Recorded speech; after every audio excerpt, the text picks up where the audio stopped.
उद्यापासून अधिक मास. काय करावे, काय करू नये, हे 7 नियम आवर्जून पाळा. घरात लक्ष्मी पाणी भरेल. नमस्कार मित्रांनो, श्री स्वामी समर्थ. 3 वर्षातून एकदा येणारा अधिक मास म्हणजे ज्याला आपण धोंड्याचा महिना म्हणतो, हा महिना आता 17 मे पासून सुरू होणार आहे. हा काळ आध्यात्मिक प्रगतीसाठी, पुण्य कमावण्यासाठी अत्यंत शुभ मानला जातो. आपल्या शास्त्रात या महिन्यात स्त्रियांसाठी काही विशेष नियम सांगितले आहेत, जे पाळल्याने घरात सुख, शांती आणि अखंड सौभाग्य राहते. आपण स्त्रिया या महिन्यात कोणते नियम पाळायचे, या महिन्यात काय करावे, काय टाळावे, या संदर्भाची संपूर्ण माहिती आजच्या या व्हिडिओमध्ये मी तुमच्यासोबत शेअर करणार आहे. त्यामुळे हा व्हिडिओ स्किप न करता शेवटपर्यंत नक्की पहा. जर चॅनलवरती नवीन असाल तर चॅनलला सबस्क्राईब करा. असेच माहितीपूर्ण नवनवीन व्हिडिओज पाहण्यासाठी बेल आयकॉनलाही प्रेस करा, म्हणजे जेव्हा कधी मी नवीन व्हिडिओज अपलोड करेल त्याचा नोटिफिकेशन सर्वात अगोदर तुम्हाला भेटेल आणि तुम्ही एकही व्हिडिओ मिस करणार नाही. त्याचबरोबर कमेंटमध्ये जय माता लक्ष्मी लिहायला अजिबात विसरू नका, जेणेकरून माता लक्ष्मीची कुटुंबावर, मुलांवर अगदी भरभरून अशी कृपा होईल. अधिक महिना म्हणजे धोंड्याचा महिना. हा महिना 17 मेला सुरू होत आहे आणि 15 जूनला संपणार आहे. तर यंदा ज्येष्ठ महिना अधिक आले आहे. 16 मे पासून म्हणजे 16 जूनपासून ज्येष्ठ महिन्याला सुरुवात होत आहे. या अधिक महिन्यामध्ये आपल्याला म्हणजे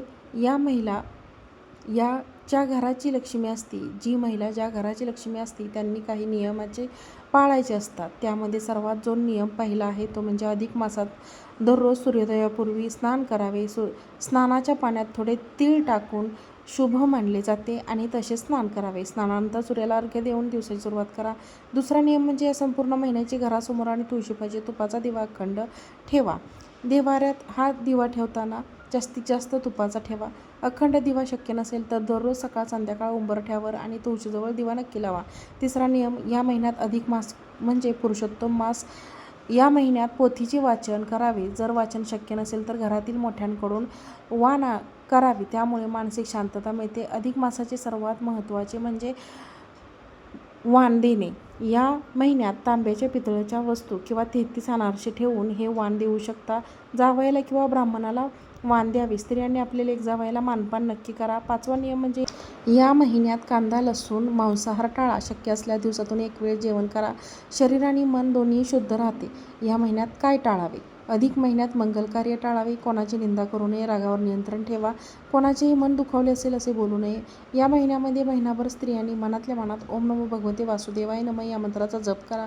यामुळे सकारात्मक ऊर्जा जास्तीत जास्त वाढते. अधिक मासात केवळ हा विधीचा महिना नाही, तर तो ईश्वराशी जोडण्याचा काळ आहे. श्रद्धा आणि भक्तीने नियम पाळणे भगवान विष्णूंचा आशीर्वाद मिळतो. या महिन्यामध्ये शक्यतो पिवळ्या आणि भगव्या रंगाची साडी परिधान करा, कारण पिवळा रंग भगवान विष्णूंना प्रिय आहे. किंवा ड्रेस, कपडे जो की काही तुम्ही घालणार तो पिवळा आणि भगव्या रंगाचाच घालावा.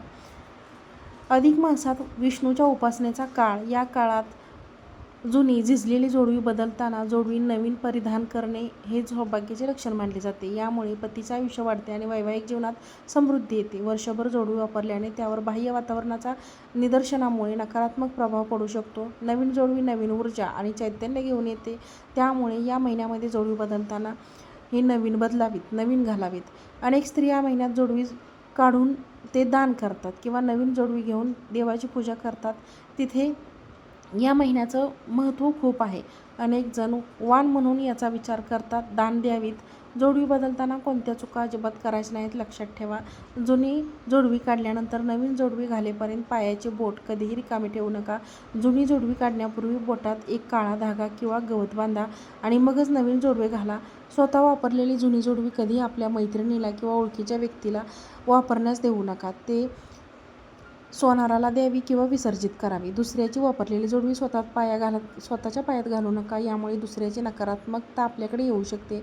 जोडवी ही नेहमीच चांदीची असावी. शास्त्राप्रमाणे पायात सोने घालणे अशुद्ध मानले जाते, कारण सोने हेच लक्ष्मीचे रूप मानले जाते आणि ते कमरेच्या खाली घालू नये. हे सोन्याची जोडवी नसावी, हे अशुभ मानले जाते. त्यामुळे ती मापाची असावी. बदलताना योग्य पद्धत म्हणजे नवीन जोडवी आणल्यानंतर ती आधी दूध आणि पाण्याने स्वच्छ धुवावीत. त्यानंतर देवासमोर ठेवून हळदी कुंकू वाहून त्याची पूजा करा. घरातील मोठ्या स्त्रियांचा आशीर्वाद घेऊन मगच जोडी बदलावी. जोडी बदलणे ही क्रिया पण एक प्रथम असून ती आपल्या संस्कृतीतील सौभाग्याचा सन्मान आहे. या अधिक मासात तुम्ही ही काळजी घेऊन नवीन जोडवी नक्की बदला. जोडवी बदलत असताना ती पूर्वी सासरची असावी की माहेरची या संदर्भात सुद्धा आपल्याला अनेक अडचणी येतात.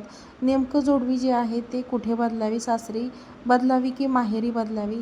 तर अधिक मासात मुलगी जेव्हा माहेर येते, जेव्हा आपण धोंड्याला जातो म्हणतो, तेव्हा तिच्या आईवडिलांनी तिला वाण म्हणून नवीन वस्त्र दागिने देते. जोडवी हे सौभाग्याचे लेणं असल्यामुळे ती माहेरून मिळणे हे मुलीसाठी आणि तिच्या पतीसाठी भाग्याचे मानले जाते. माहेरून मिळालेली जोडवी घातल्याने माहेर आणि सासर या दोन्ही घराण्यांमध्ये सुख समृद्धी टिकून राहते, अशी धार्मिक श्रद्धा आहे. सासरची जोडवी कधी घालावी? तर काही कारणास्तव माहेरून जोडवी येणे शक्य नसेल तर सासरची जोडवी सासू सासऱ्यांनी पतीने दिलेली जोडवी घालण्यास हरकत नाही. शेवटी अधिक मासात जुनी जोडवी व नवीन धारण करणे हे मुख्य उद्दिष्ट आहे. जुनी जोडवी काढताना, नवीन जोडवी घालताना बोटाजवळील बोट रिकामी ठेवू नका. जोडवी बदलतानाचे नियम आपल्याला पाळायचे आहेत. अधिक मासात सुनेने सासूला वाण देण्याची खूप जुनी आणि महत्त्वाची परंपरा आहे. शास्त्रानुसार अनेक परंपरेनुसार घरामध्ये सुख शांती आणि भरभराट नांदावी यासाठी सुनेने सासूला काही वस्तू ज्या आहेत त्या द्यायच्या आहेत. बघा, ह्या वस्तू जर दिल्या तर घरामध्ये समाधान, लक्ष्मीची भरभराट होईल. या महिन्यात सासूला एक वस्तू आपल्या आवर्जून द्यायची आहे. अधिक मासात सोन्याने सासूला चांदीची जोडवी तुम्ही देऊ शकता. जोडवी हे सौभाग्याचे प्रतीक आहे. सोने आणि सासूला जोडवी दिल्याने सासूचा आशीर्वाद मिळतो, जो घराच्या संरक्षणासाठी, भरभराटीसाठी खूप महत्त्वाचा असतो. वाण देताना मनात असा भाव ठेवा की माझ्या घराची प्रगती व्हावी, आमचे नाते चांगले राहावे. सासूला वाण देताना त्यांचे पाय धुवावे, त्यांना हळदी कुंकू लावावे आणि मगच वाण द्यावे. वाण दिल्यानंतर सासूच्या पाया पडायला विसरू नका. मोठ्यांचा आशीर्वाद हाच घराचा सर्वात मोठा विमा असतो. वस्तू लहान असो किंवा मोठी, ती देताना तुमचा भाव महत्त्वाचा असतो. अधिक मासात आपल्या सासूला हे वाण आदराने द्या आणि मग तुमच्या घरात कशी भरभराट होते. तुम्ही या महिन्यात सासूला काय बांधायचे ठरवले आहे ते नक्की कमेंटमध्ये सांगा. जर चांदीची वस्तू तुम्हाला वाण देणे शक्य नसेल तर तुम्ही कोणत्या वस्तू तुम्हाला देणे शक्य असेल तेव्हा म्हणून त्या वस्तू तुम्ही देऊ शकता. या महिन्यामध्ये आईची ओटी जी आहे तर ती आवर्जून या महिन्यामध्ये भरावी. आपल्याला ऋणातून मुक्त होण्यासाठी अधिक महिन्यामध्ये आईची ओटी तर भरायची असते. अशा पद्धतीने छोटे छोटे उपाय, छोटे छोटे नियम प्रत्येक स्त्रीने महिन्यामध्ये पाळायचे असतात. हे नियम पाळले तर आपल्या घराची, कुटुंबाची, मुलांची खूप मोठ्या प्रमाणामध्ये भरभराट होत असते. त्याचबरोबर या महिन्यामध्ये महाविष्णू सहस्त्रनाम, विष्णू सहस्त्रनामावली, व्यंकटेश स्तोत्र, लक्ष्मी गायत्री मंत्र, विष्णू गायत्री मंत्र यासारख्या सर्व स्तोत्रांचा